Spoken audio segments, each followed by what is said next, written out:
इस कलिकाल में ऐसे लोग हो गए हैं जो धार्मिक कहलाते हैं, लेकिन उनकी कथनी और करनी में बड़ा फर्क है। चर्चाएं धार्मिक करते हैं, इच्छाएं राजनीतिक रखते हैं। चर्चाएं धार्मिक करते हैं, बात भगवान की करते हैं, लेकिन ईश्वर प्राप्ति लक्ष्य नहीं है, लक्ष्य सत्ता प्राप्ति है, और अपने आप को धार्मिक कहलाते हैं। एक शोभा नहीं हो सकता। इसलिए गोस्वामी जी को कहना पड़ा, जे जन में कलिकाल कराला, करतब बायस भेष मराला, चलत कुपंत वेद मग छाड़े, कपट कलेवर कलिमल भांडे। जो भी इस कराल युग में अभी जन्म लिए हैं, जो इसके कलिकाल है, और अभी जो जन्म लिए हैं बहुत से, और अभी तो आप इसका देख सकते हैं,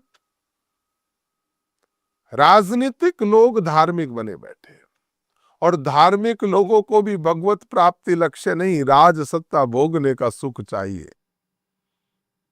वो भी साधु बनकर के परमात्मा प्राप्ति के लक्ष्य से भटक गए।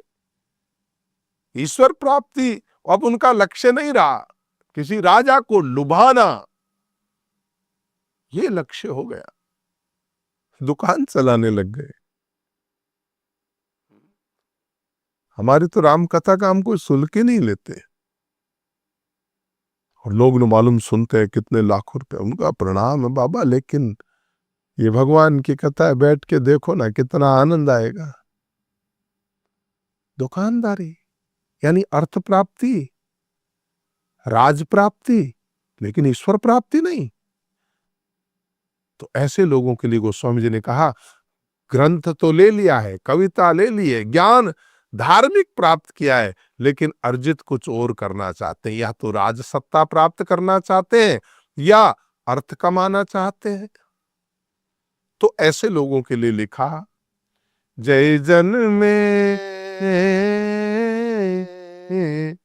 कलिकाल कराला, करतब बायस भेष मराला, चलत कुपंथ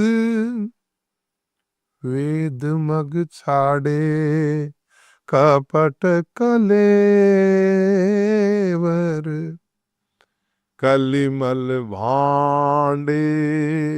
अर्थात जो भी इस कराल कलिकाल में जन्मे हैं, उनकी करनी तो कोए के समान है, लेकिन वेश बड़ा हंस के समान बड़ा रखा है। फोटो खिंचाने का बड़ा शौक है, वेश बिल्कुल रोज भेष चेंज करते हैं, रोज भेष बदलते हैं। जो नीति का मार्ग छोड़ते हैं, जो सत्य का मार्ग छोड़ते हैं, झूठ बोलना जिनका स्वभाव हो गया, वो आजकल धार्मिक है, बिना बात खूब फेंकते हैं, धार्मिक कहलाने का यत्न करते हैं। जो वेद मार्ग को छोड़कर कुमार्ग पे चलते हैं, जो कपट की मूर्ति है, जो कलयुग के पापों के भांडे हैं। और अगर ऐसा कोई, उसके लिए गोस्वामी जी कहते हैं कि ये सारे दोष मेरे में भी है, ऐसा नहीं कि मैं परदोष देख रहा हूं, नो नो। अगर ऐसा है तो मैं भी उनमें से एक हूं, क्योंकि ये लीलाधर की माया है। और उस माया, कहते हैं ना, काजर की कोठरी में जाकर के कोई कितना ही सेफ निकलने की कोशिश करे, कहीं न कहीं थोड़ा लग ही जाता है भाई। तो ये भगवान की माया रचित ये जो जग है, ये तीनों गुणों से विद्यमान है, और उसमें कोई भी व्यक्ति 100% सत्व गुणी नहीं हो सकता, वो चाहे कितने दावे करे, कितना ही बड़ा विद्वान है, कितना ही बड़ा भगवत समान पुरुष है, लेकिन 5-7% तम रज रह ही जाएगा। और आजकल साधुओं में तो इतना रज की इतनी सत्व तो खो ही गया। एमएलए बनने की, एमपी बनने की लालसाएं जग रही है। अब आप बोलोगे तो कि फिर आपको किसी एक पार्टी का बोलना पड़ेगा, फिर आप व्यापक कैसे होंगे? अब बताओ आप कैसे व्यापक होंगे? आप निर्णायक के पद पे बैठे हैं, आप धर्म न्याय का दंड लेकर के आप बैठे हैं, लेकिन आप किसी एक पार्टी की तरफ से बोलेंगे तो आपको तो उसी के पक्ष की बातें करनी होगी, तो आपका न्याय के दंड का क्या होगा? जो आपने न्याय का दंड लिया है, धर्म का न्याय का दंड लिया है, और सबसे बड़ा तो आजकल सनातन शब्द को संकीर्ण कर रहे हो। अरे सनातन से पूर्व कुछ था ही नहीं, तो मुझे वो व्यक्ति बता दो जो सनातन ही नहीं है। विश्व का पहला धर्म है, दूसरा कोई पैदा ही नहीं हुआ था। सनातन की बराबरी किसी से कर ही नहीं सकते। लोगों ने अपनी अपनी संस्थाओं को सनातन नाम देना स्टार्ट कर दिया। सनातनी सब है, जो प्रथम धर्म है, प्रथम पुरुष है। कौन समझाए? सनातन को भी संकीर्ण करने में लगे हैं, सिर्फ अपना, उनको शब्द अच्छा मिला है सनातन, बट वो शायद उसके अर्थ को नहीं जानते।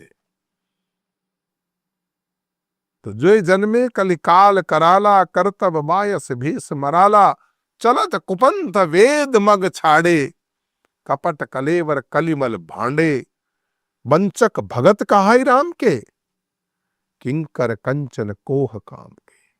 और वो क्या करते? राम जी का भक्त कहलाते, राम के भगत तो कहलाते हैं, लेकिन करते क्या? लोगों को राम के नाम पे ठगते हैं, राम के नाम पे अर्थोपार्जन करते हैं, राम के नाम पे अपना स्वार्थ सिद्ध करते हैं, राम के नाम पे सत्ता प्राप्त करते हैं।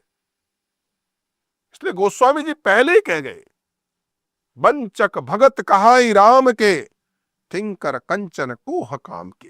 जो धन के, किंकर कंचन कोह काम, राम का नाम, लेकिन उद्देश्य धन, क्रोध, काम और राज पद प्राप्ति, कैसे होगा भाई?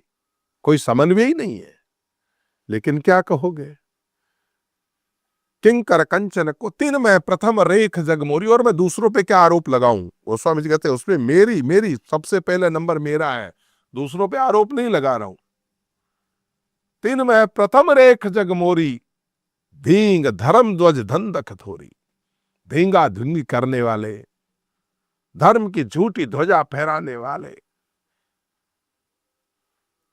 जय श्री राम, जय श्री, अरे जय श्री राम बड़ा बड़ा कोमल शब्द है। मेरे ठाकुर का श्री विग्रह अति कोमल है। इस तरह उसको शब्द इस्तेमाल बड़ा प्रेम करके, बड़े अश्रुपात के साथ राम नाम लिया जाता है भाई।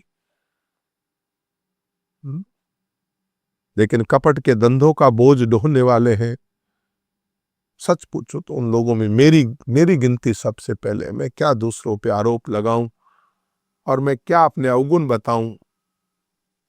ज्यादा अवगुण नहीं कह सकता, लेकिन आज का आचरण जो है वो लोगों का आप ये देख सकते हैं, और गोस्वामी जी ने इसे स्वीकार किया है। लेकिन फिर भी क्या गुण है उसकी चर्चा हम कल के भाग में करेंगे। लेकिन आज इस महत्वपूर्ण भाग को, जिसके माध्यम से गोस्वामी जी ने आज के 400-500 वर्ष पूर्व ये उजागर कर दिया, जो आज हम चरितार्थ देख रहे हैं, उसकी चर्चा आज हमने की। आज के भाग का समापन यही करते हैं। कल पुनः आपसे मुलाकात होगी। देखते रहिए लेट्स माइक पे हमारा ये कार्यक्रम सफलता की रामायण। मैं संत श्री राम आपसे विदा लेता हूं। जय हो। आप सुन रहे थे let's mike more than radio. Follow कीजिए हमें हमारे सोशल मीडिया प्लेटफॉर्म्स पर। It's time for news. It's time for more than radio. Presenting the first radio news app, Let's Mic.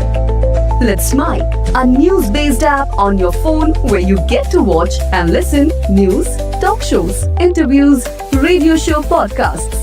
On Let's Mic, you get all relevant information of TV, print, radio. आप सुन रहे थे Let's Mic, more than radio. Follow कीजिए हमें हमारे social media platforms पर।